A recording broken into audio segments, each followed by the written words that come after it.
Dendrophilian. Consciousness. Quite a topic. Quite a topic. I will say, I like the video editing.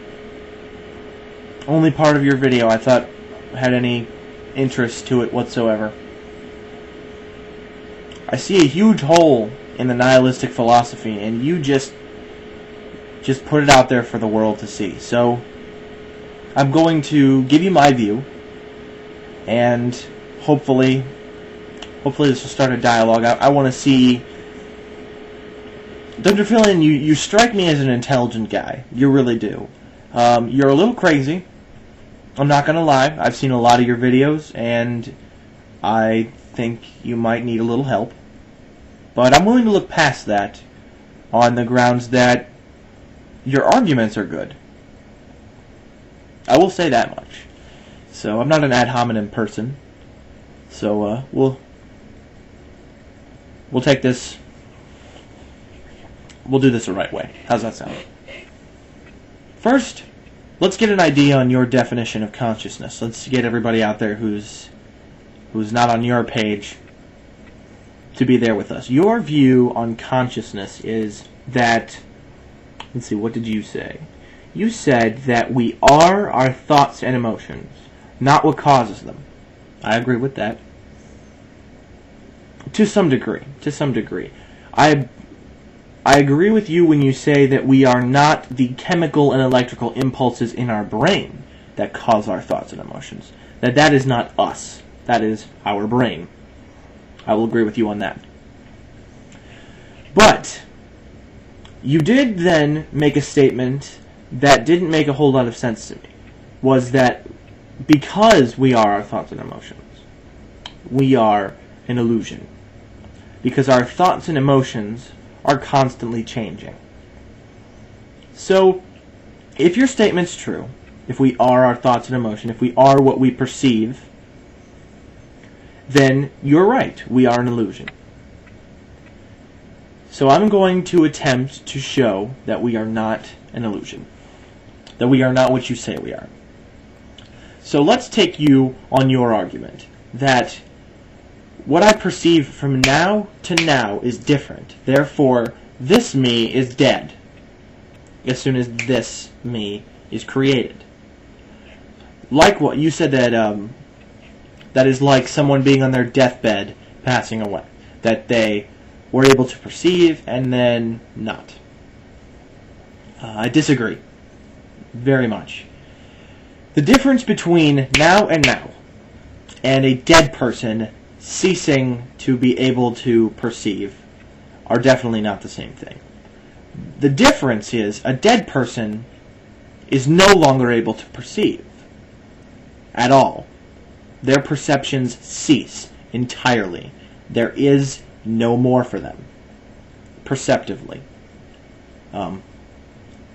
So they don't, their mindset does not change from that point on. It ceases. That's very different from now to now, because I can still remember this. It still has an effect on me. It still affects my emotions, my attitudes, my thoughts, and my perceptions. This is still very fresh with me. This me is still very much alive. Even now. Because I still know this. I still remember this. I still perceive this. I can still use this in my everyday life. How I feel about this, the emotions related to it, are all a part of me. So it's not that I am dying. It's that I am becoming a collective. My perceptions, my thoughts, my emotions are collecting, and they are combining to help create my consciousness, to help create me. I am not simply perception. Do you see where I'm going with this?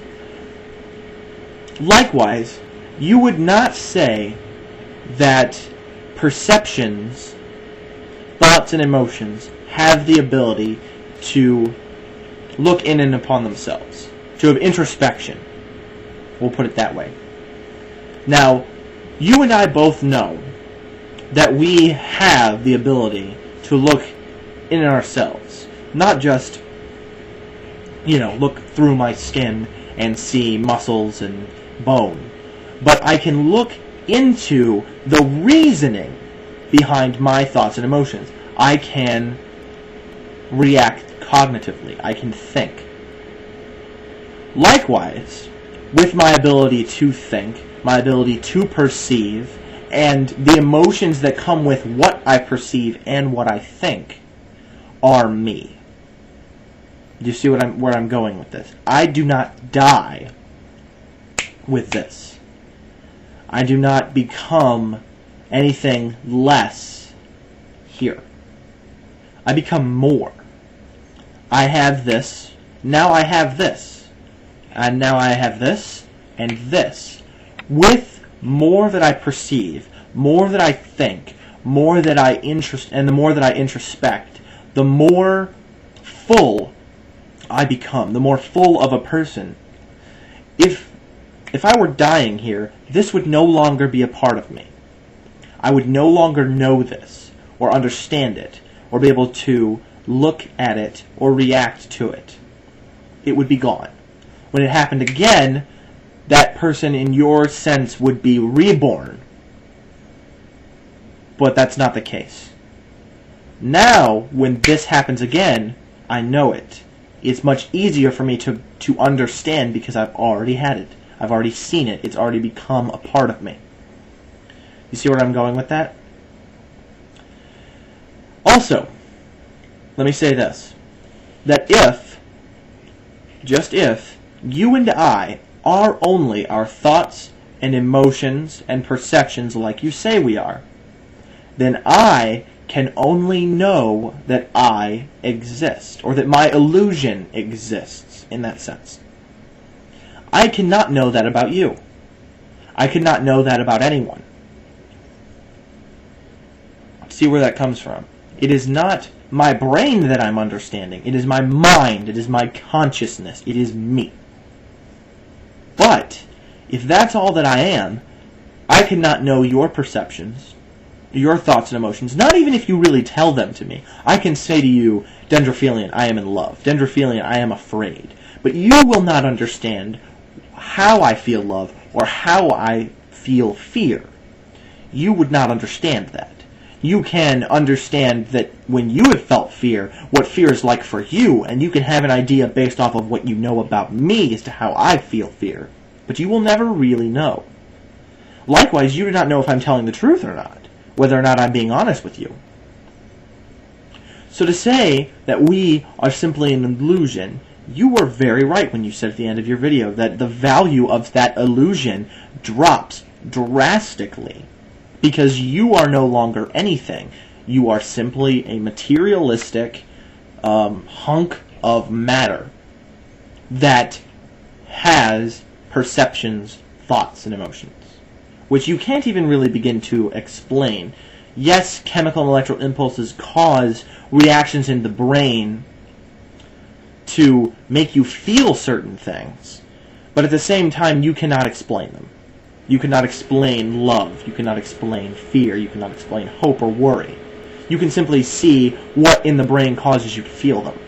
The chemical and electrical impulses. See where that goes?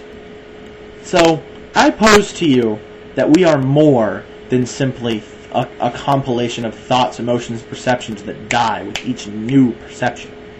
I pose to you that we are a collective consciousness within ourselves, with the ability to introspect and look in upon ourselves, to reason, to use cognition, and to compile more and more perceptions, thoughts, and emotions to create a full consciousness. So, if you feel like responding, let me know.